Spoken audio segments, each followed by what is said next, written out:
Hey, it's that Skydive Sim guy here today with my guest, Ronnie Hughan. How are you, Ronnie? Hey, Amir, thank you. I'm excellent. Here in the Hudson Valley, it's cold and grey outside. I'm already looking forward to the next season. Oh, wow. It's nice and warm here. I went for a bike ride earlier. I'm in Houston, so, it's pretty much summer all the time. Yeah, But tell us a little bit about Skydive VR. You're the creator, CEO of it. Tell us a little bit about sure. your project. So I've been jumping since 1981. Done about 6,100 jumps now. A Wow. lot of the time I've been as an instructor. I've been an instructor for 34 years. Um, as an IT project manager, I became aware of virtual reality in about 2015. And just the way that I am, I could see I can improve. I can help my students become better prepared. Because to me, it would make sense. Because a short segue for 30 seconds. On my 53rd jump, I did a downwind landing into a concrete fence post. Oh, Knocked wow. myself out. I was okay after a night in hospital, but that concept of I remember thinking what I was thinking and how I was doing it, and I remember how I got it wrong and why, and that Yeah. sort of stuck with me.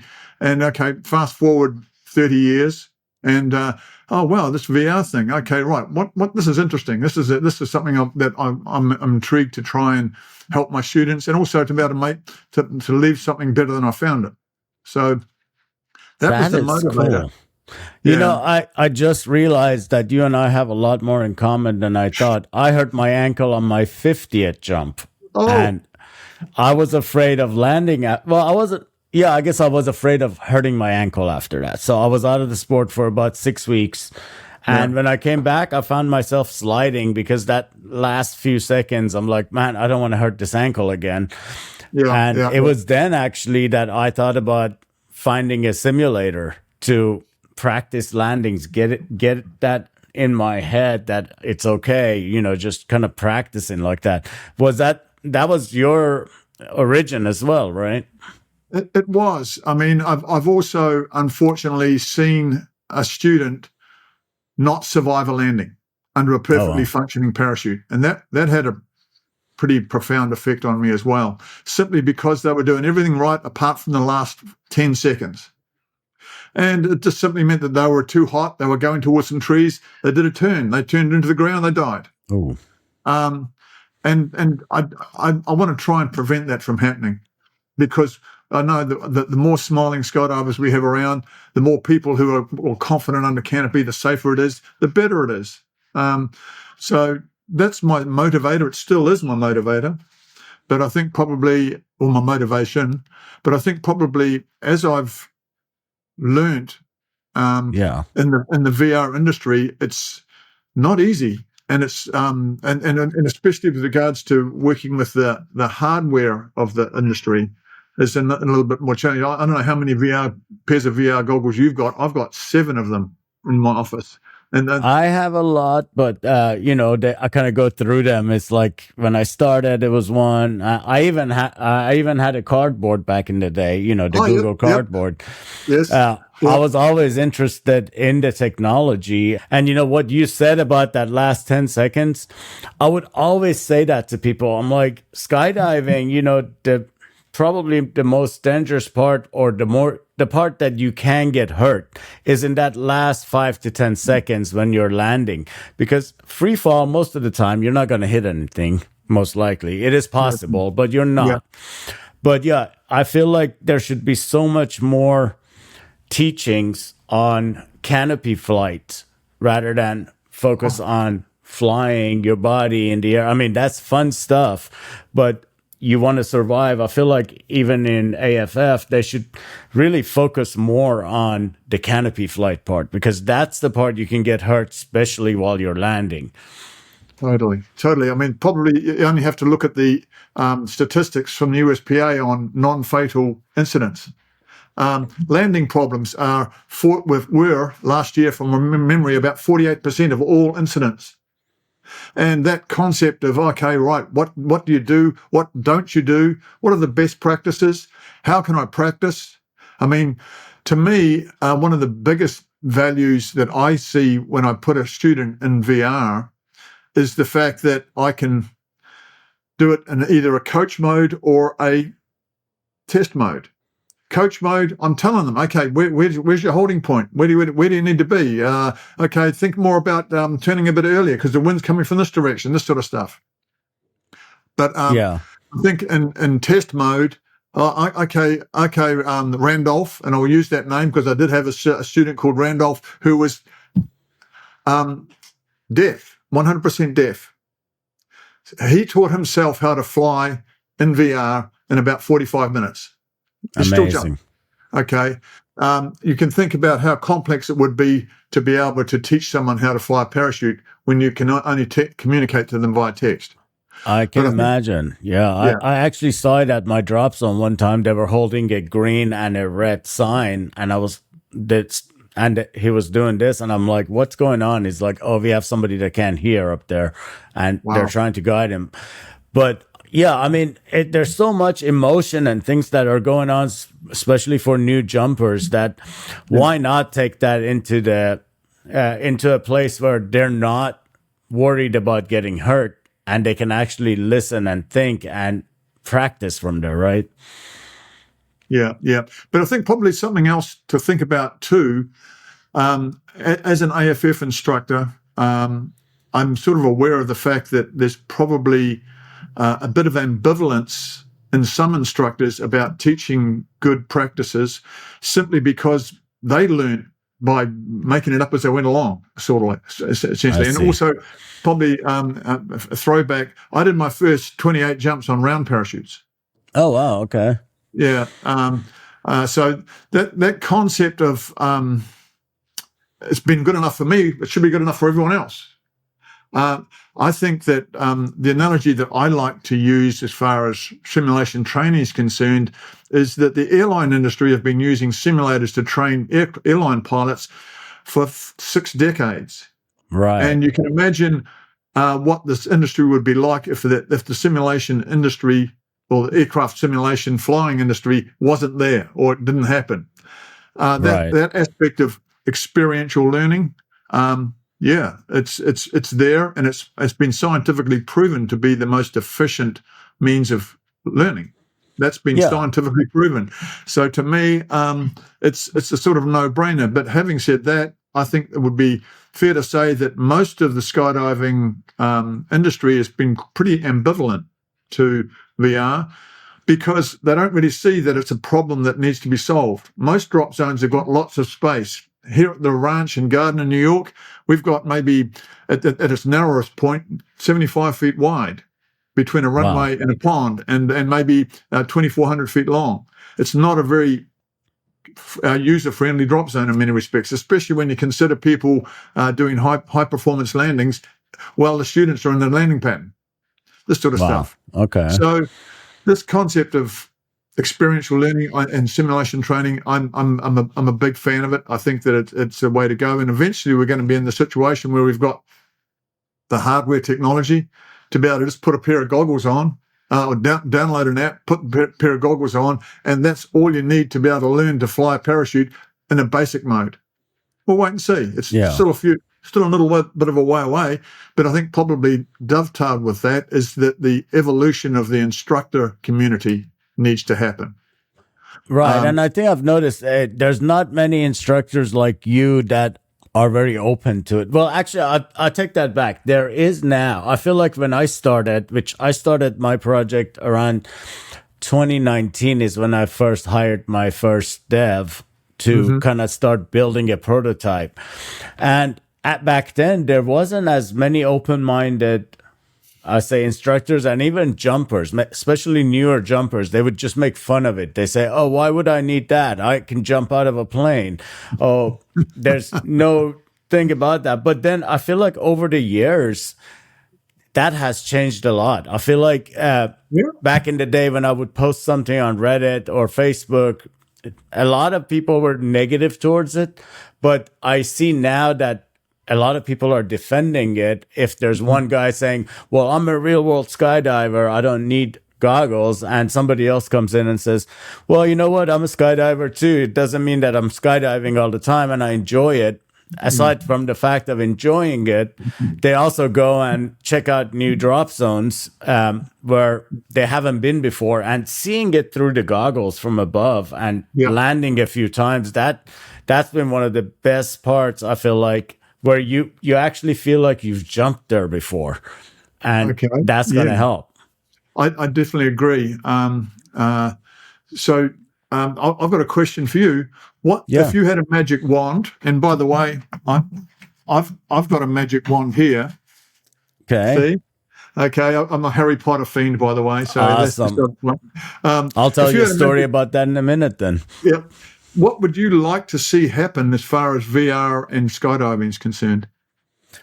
I think maybe more DZOs should be open to it, because I feel like that's one of the things that holds people back. It's not the instructors. Like where I was at Skydive Spaceland Houston, and there was some that were like, yeah, they're excited about helping me and just giving feedback. You know, I had DJ Marvin, who's very well known in the industry, and he was giving me feedback on the very early version of my app, which was Canopy Sim at the time. It was basically, we would start you off at about 1,000 or 1,500 feet, and you just landed, which, I mean, I admit it was boring, and I put it out on the store anyway and got a lot of reviews. Hey, this is boring. There's not much to do.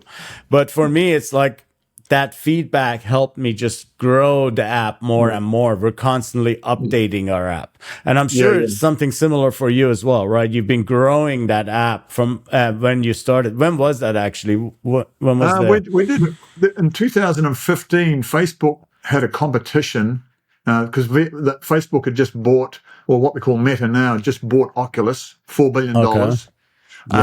They held a competition. It had $1 million in prizes for VR application development. We entered that. We got an MVP, and by the way, the very strict rules. You had to have a Galaxy 6 cell phone with the goggles that fit, the cell phone fits into it. Limited processing power, this sort of stuff. We didn't win any prizes, but then we had an MVP that we could use. We start. So then that's a matter of, okay, I'll start using it with my students, and I did. And it would be fair to say that if I knew then what I know now, I'd probably run screaming from the room. But having said that, I now use VR to confirm that my students are ready to jump. That's a big thing that can't be done before. You can only ask and verify. Oh yeah, where's your traffic pattern? Where's your holding point? But by putting them in the goggles, I can immediately identify a student with categorical accuracy. This person is ready to jump, or no, they need more training. That's a big thing, because it is. Instructors need to be aware of the fact that now they can do this. It means more time, and probably the business model needs to be refined, because that's what's needed. Instructors do need to be paid for their expertise, because that's what they do for a job. Right. But that concept of verifying that someone's ready and identifying students that need more training, that's been one of the things, I'm going to touch wood now, for the last 2 years, we haven't had a student incident at the ranch. Great. Yeah, so I mean, I agree with you 100% there. I feel like when I was a student, and for me, I'm not as experienced as you are. I started about 9.5 years ago. I think I got licensed, I want to say, probably about 9 years ago. Yeah, give or take a few months. And for me, I'm a fun jumper. I still go jump. For me, I remember those first few jumps, I was oblivious to where everything is. I'm having to look for other skydive, for other canopies to find where the drop zone is. They tell you, they show it to you on a flat map, and you get the landmarks, but there's something about actually with the goggles on that it makes such a big difference. It's like you've actually done it. Then you're more relaxed, and the more you relax, the more you're going to enjoy the ride, and also the safer you're going to be, because now I'm not going that way thinking, am I going the right way? Is that the DZ? Because it's hard to tell sometimes, right? Correct. Yeah. And I think probably you touched on a point that's relevant that not many skydivers dwell on, is the fact that, okay, it's great to go to a different drop zone and jump with people, but because you're a stranger, to a degree, there's a degree of trust that needs to be earned by jumping with someone. So if someone turns up and you've never jumped with them before, you don't know them from Adam, then, okay, how good are they? What are they going to do? Okay, so as a result, I think it would be fair to say that in the sport of skydiving, everyone likes jumping with safe skydivers. No one likes jumping with someone who's going to be a liability or a danger, literally. So that concept of how do you become a safe skydiver, especially under Canopy, you understand the whole concept of your multitasking, you're asking questions and getting the answers from information you collect as you descend. So this multitasking computational perspective of what you need to do and what you don't need to do, we know it now. It's easy. But when you're learning it, it's not. It's almost, in some respects, debilitating. And I've had students who give up jumping because they don't feel that they're good enough to be able to land without having people think that they're not safe. Yeah. So that concept of earning trust, under Canopy, it's most apparent where you've got someone who is not so good or not so comfortable. And I'd like to be able to change that. I'd like to be able to make it so that, someone does a VR jump and they think, I like this idea. Okay, right, skydiving? Yeah, I'll learn to skydive, but all I want to do is get out the door and open. I want to fly my parachute. And I've got there's a jumper here at the ranch who's done literally thousands of hop and pops. That's all he wants to do. And he's great at it. And that's what it does. So to me, that ability to be able to define what you like doing and be safe as well, that's my motivator. It still is. Definitely. And tell me a little more about how you got it started. So we talked about the Facebook contest and all that. Did you have to go put a team together at the time? And I did, yes. Had you done any kind of software development before? As an IT project manager, I have managed IT software development projects before, so I had a fair idea what was needed. Having said that, in 2015, 16, 17, I was making it up as I go along. Okay, right, this will be good. No, we'll try this. We'll try this. Yeah. The thing that I think, in hindsight, that I really should have been aware of is the fact the drop zone owners. I want to get to as many of those decision makers as possible to ask them, do you think this would work? How do you think it would work? Why do you think it would work? This sort of stuff. Because since then, I've sort of learned that, there are the drop zones that use our Skydive VR, they have got relatively tight landing areas. We've even got West Virginia. They've got the Ohio River right next door, 400 feet wide. That is a fact. And Brian Germain has turned me on to the fact. Okay, right. Mike Bratch is the instructor there. He's now using VR to be able to help his students land on the airport rather than in the river. Obstacles can also be power lines, can also be roads, can be buildings. We know what they are, but the concept of the rules being few but strictly enforced is something that I do. I use that phrase when I teach the first jump course, simply because it does need to be reminded to some people that, okay, right, you've done 1, 2, 3, 4 jumps. And now you're starting to think, I can get the hang of this. I'm pretty good. And now we know what happens with people who think they're better than they are. You have a good sized team, right? You have different people working on that. I do. I've got a team of 4. I've got a salesman in France and I've got 2 developers. And they're contractors and they're also friends. And that concept of that sort of, and the developers, the salesman in France is a skydiver, but the 2 developers don't jump. So that concept of motivation, for lack of a better word, is just the fact that okay, right, this sounds interesting, and also it's quite common for me when say, so what do you do for a business? Oh, virtual reality parachute flight. oh, that's interesting. That's something. Yeah. Because a lot of people really are interested in trying skydiving, but they don't want to Right. because they've got loved ones or they fear that they can't do what's required. That's why tandems took off. And they will continue Right. to happen. But that aspect of, I see that the technology will be utilized more for marketing than training. Right. I don't know if you're aware of in August last year, the French Parachute Federation engaged us to deliver a VR parachute flight experience into the Paris Olympic Village. No, I didn't know. Okay, so quick backstory.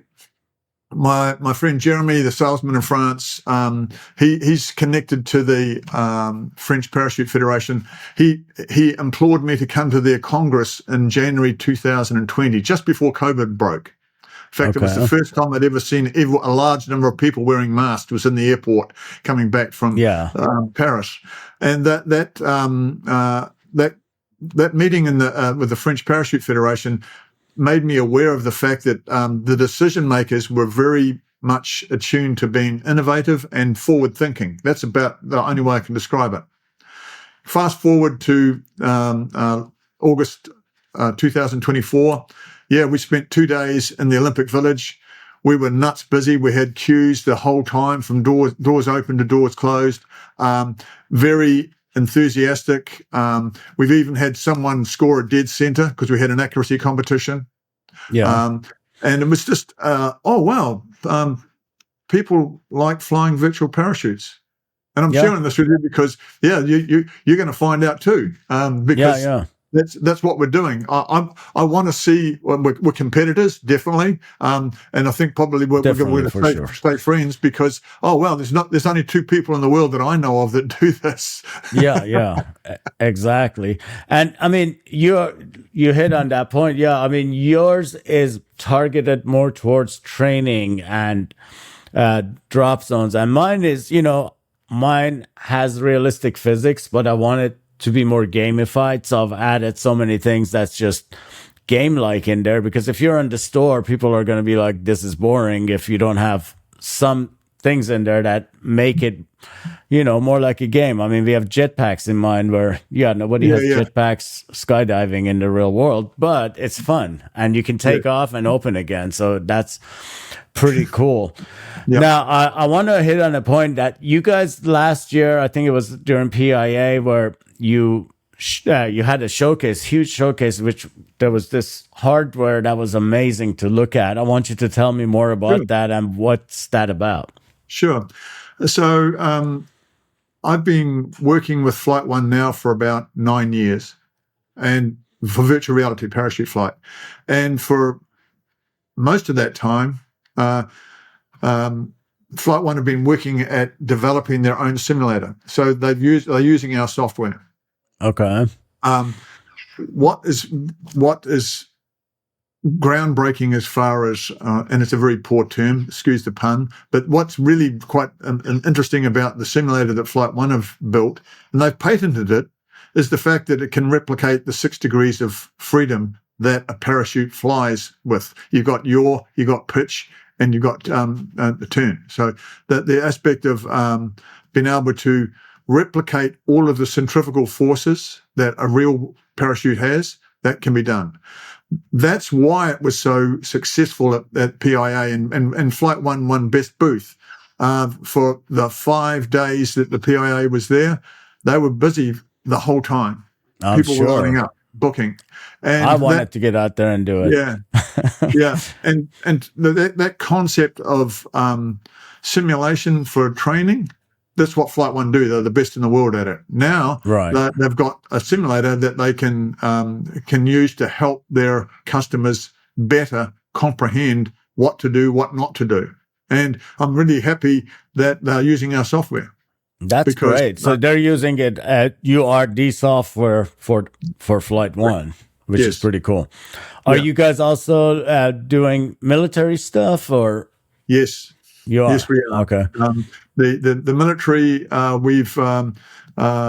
we've already sold our software to one G7 nation in Europe who will remain nameless. I'm not allowed to tell you who. That's totally fine. I figured.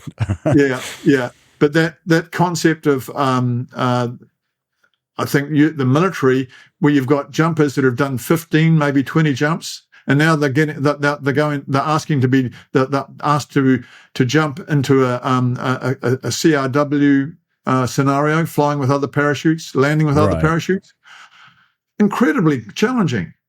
Yes. So what Flight One are doing is that they're putting their operatives that they train into a simulation environment, and it can only work because they know what they need to teach. They confirm the student learns, and now the student's better prepared before they jump for real. So I'm really excited to be working with Flight One, and I think that what we're going to be able to do is going to change the sport. I really do. Yeah, say that. I agree. I feel like apps like yours and mine, even though we're focusing on different things, for me, it's more about being in the store. I like the masses. I like having everybody be able to play and experience it. And, it has a place for itself. And I don't know if you've seen, I've been working on a harness system, which is more arcade style. And that's, my focus is mainly arcades. And that's going to be the general public being able to go in there and experience what skydiving is like in an arcade while they're playing other games as well. Yeah. So, yeah, I feel like apps like yours and mine are really going to change the sport, and they already kind of have. Don't you feel like they've changed? I would agree, because now I've got instructors who I don't know, and this was at PIA, and they were having a conversation next to the sim, the Flight One simulator, and I'm listening because I'm just standing there, and they're talking about, wow, this is going to change things. This is going to mean that people are going to be able to get experience before they jump. This means that, okay, right, now it means I can verify that they're ready to jump before they jump. Oh, wow, okay. So it's an eye-opening, and it's an awareness that's in the process of happening. But having said that, the drop zones with tight landing areas, they have the most demand for it, and that's where I am at the moment. Probably something else you should be aware of is that after the Olympics, the success at the Olympics last year, the French Parachute Federation partnered with us to do a study of VR as a training tool. Cool. So what they did was they put up a prize. They had drop zones tender for that prize. They awarded one drop zone with the prize, which was to buy a VR-ready PC and goggles. And now they've got to be able to put all their students through the VR as part of the training program. I see. The French Parachute Federation will be releasing those results in January at their Congress. I can share with you that the preliminary results look 100%. That's all I'm going to say. That's great. Yeah, I feel like it's definitely, we're still at the tip of it, but it's growing more and more. As I mentioned earlier on in the when we were talking, I feel like the view of general public and new skydivers, DZs, and all that is changing more and more. As I've seen it progress over the years, where it's not something that is, what is that? I'm going to laugh at it, or I'm going to just say no to it. And we've opened people's minds, I feel like, towards, hey, you know what? This can actually help save your life. Yes, agreed. And I think probably the other aspect that I see, again, I'm talking about marketing the sport, and that was a topic that I spoke at the PIA in March this year. Right. That marketing is going to probably, now you've got the situation where you've got the same tool that can do both of the two key processes of any drop zone, finding customers and training customers. Right. Both of those with one tool is, I think, quite a significant reason to be able to think, wow, there's more to this than just obviously putting goggles on. But having said that, I think probably you would know as well as I do that really only about 15% of the population are what we call early adapters. Right. So most people that I've talked to, drop zone owners and decision makers, that looks very interesting. Great. I'll sit back and watch. I want to see what goes on. I see. They want it to be proven before they actually adapt to it. Correct. Yeah. Yeah. So yeah, I mean, for me, I never really approached drop zones. It was always it was something. I think it's more for me. Like I wanted to make something accessible that anybody can buy, and that was why the reason we. I mean, we do have a Steam version, which is PC and all that. Yeah, it looks better, but for me, it was I want anybody to be able to walk anywhere with a headset and put that on, and you got access to it already. Yeah. Yeah. Yeah. And I think that's where we differ a bit, but I think that's good. That makes, I think I've mentioned this to you before, actually. I feel like our apps complement each other more I do than too. oh no, you're selling skydiving VR and I'm selling skydiving VR. So we should hate each other and not talk No. to each other and stuff. I mean, you reached out to me, actually, I think it was almost a year ago and said, hey, Yeah. I Yeah. think we are like-minded, which I agree, we are very like-minded, and we're Yeah. opening doors for a lot of people Yeah. into skydiving. Correct, and I think that concept of helping more people become open to the idea of doing something interesting, exciting, different, Right. even if it's just sitting in a chair with some VR goggles on, for them that time that they're flying their parachute in VR, it's interesting, it's exciting, it's different. The more people Yeah. that can do that, I think the more it's likely that someone might think, oh well, maybe I could do a real jump, Right. this sort of stuff. And Yeah. and we both know that skydiving's changed our lives in so many positive ways, because that's what it's done for most skydivers. But to Right. me, the aspect of how to get that conversation started, it's a tool, it's a marketing tool. I think so too. And I feel like the videos I've been putting out has helped, because I actually have people from around the world reaching out to me as well. So Yeah. I'm originally from Iran, but I've lived here most of my life. And I actually had a skydiving school in Iran that reached out to me a few months back. Wow. And they are the skydiving school in Iran. And the guy was just excited because he found out I'm Persian as well. And he said, I can't believe the creator of Skydive Sim is Persian. So I talked to him. We set up a time and we did a video call, and he showed me around. And they actually had a harness system, two setups, harness system coming from the ceiling and everything. And they had set that up to teach their students, because they are actually in Tehran, which is where I remember being, and there's nowhere to jump there. And then a couple of hours away from there is where you can jump by the sea. So they do all their teachings and then they go out. It's not as accessible, obviously, Yeah. as what we Yeah. have here. And Yeah. then I had another guy from Germany. He's the one that had seen the original version of my harness system, which was basically just hanging and you're under canopy. Yeah. And he said, it's exactly what you were saying. He said, we have a lot of people that come to our DZ to jump, do tandems, and their friends don't want to do a tandem. And he was saying, if you make this harness system to where it can actually put them in belly position and, just give them some real feedback, I think we would want to set that up for the people that don't want to jump. And he even said, I think it would be a gateway to, okay, I've done this in VR now. Maybe I do want to jump and do a tandem. And then later on, maybe they become licensed. So I think it's the door opening thing. And but go ahead. But I think probably, having said that, one of the constraints that I feel is the fact that the VR hardware technology industry, for lack of a better word, of course they've got to make money, they've got to survive. But to me, the concept of the fact that I can only really use a PC as a VR ready computer for about 3 years, and now it's obsolete. Yeah. Thank you, Microsoft. That perspective. I'd like to be able to think that in the not too distant future, there's going to be a VR headset manufacturer that can do that provides enough processing power to be able to dispense with a PC and provide a realistic experience. We're not there yet, but I'm thinking that's somewhat going to probably be sometime in the future. I think it's about to be released. I can't remember. I think it was is it Steam that's Yeah, it's creating been- one? Yeah, that's the all-in-one, and supposedly the graphic card in there is pretty powerful. Yeah. But I will say it's probably going to have an update in a couple of years anyway that says this is going to blow that one away. And but that's the thing. I started building on Quest 1, which we can't even support anymore. There's just not enough power.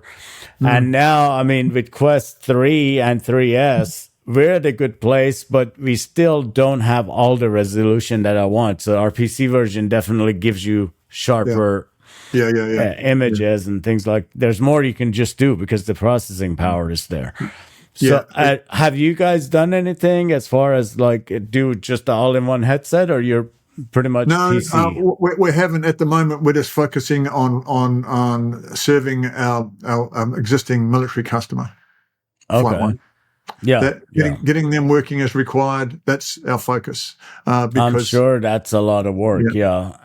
It is, but we've done a lot of it already. But having said that, just a few minutes ago, I got a ping from one of my developers. Yes, I got a new build for you to test. Okay, so I'll go in and test it. But to me, what I see is the fact that, first of all, I agree, we complement each other. We've confirmed that there's something there that can possibly turn into what could eventually maybe be a viable business, because it's a matter of holding your breath and moving forward as it is, because after all the time and effort and sweat equity we've put into it, I own up to it. It's still not really what I consider to be a viable business at the moment. Having said that, But having said that, I think that it's something that I want to persist in, because I see that there's value. And I'm lucky that I've got students that I can talk to every first jump course that I can get feedback from. And that concept of motivation and inspiration, that's where I get my energy from my students who try the VR and think, wow, okay, now I get it. I'm sure it's rewarding. Yeah. I mean, when I have people writing me or writing a good review, there's bad reviews too. Let's not forget. But there's, some of them are skydivers, some of them are not, but you can always tell when it's a skydiver and they say, hey, you know what? I feel more confident just being around in your sim. And that's a great feeling. It's like, okay, I've done something here. It's really not about just making money by selling the app or leasing the app or any of that. It's a satisfaction of just we've done something that hasn't been done before in the world. I mean, we're pioneers at that. I know there's other skydiving simulators out there. I've seen a few videos here and there. Are you familiar firsthand with any of those? Yes. Parasim's probably the most familiar. And they've got probably 200 simulators installed out there. They're a big deal. Wow. And they were probably one of the groundbreakers, one of the leaders. Right. Russell and his team have done an outstanding job, and that there are still people that are using those simulators to learn to fly parachutes. I thought, okay, this is good. This is interesting. There's also other manufacturers. They produce a good product, and just does what's required. To me, the design spec was the fact I don't want to be involved with frames and harnesses. I want to be able to put some goggles on, and now they can start to understand the information they need to collect to make the decisions to land safely, and they can do that sitting in a chair. So is there anything that you would want to add? Because I feel like we can talk about this forever, but just kind of want to see. Probably the only other thing I think I want to add is the fact that because VR is a new technology, that the viewer or the listener should understand that there are new benefits involved. Right. To give you an idea, before VR, teaching my students, I sort of realized that, okay, there was a way to do it, and you followed it because that was the way it was done. With VR and watching people in VR flying their parachutes and making mistakes, I've now sort of become aware of the fact that I need to teach my students how to assess their landing point. To assess their landing point, it's something it's a technique called the theoretical runway. And the theoretical runway technique can be used twice on every jump. After you've confirmed your parachute's safe to land and you've found the drop zone, you face the drop zone and you make the assumption, I'm not going to do any more turns between now and when I land on the ground. Okay. Therefore, I've got a theoretical runway underneath me, from directly underneath me all the way to the horizon. The theory of the theoretical runway is the fact that the front half of the theoretical runway, I fly over because I got the altitude and the performance. The rear half of the theoretical runway, I drop short of because I haven't got the altitude or the performance to get there. In the middle, there's a patch of ground that I just approach. Oh, okay, that's probably where you're going to land. That simple concept of being able to assess a landing point is something that I was never taught. And as an instructor, I wasn't helping my students understand this concept, but I learned it from watching my students and understanding what is the decision-making process, what information that I need to collect. I mentioned before that you can use this technique twice on every jump. Once to answer the question, can I get back to the landing area? Okay, so you might do that at 4,000 feet.